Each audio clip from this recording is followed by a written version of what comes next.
If you work on automotive air conditioning, then you should have an EPA Section 609 certification in your pocket.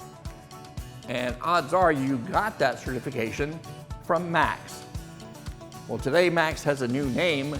They're now the Mobile Air Climate Systems Association, but they have the same purpose. And there's no better way to experience all that MACS has to offer than to attend their annual training event and trade show.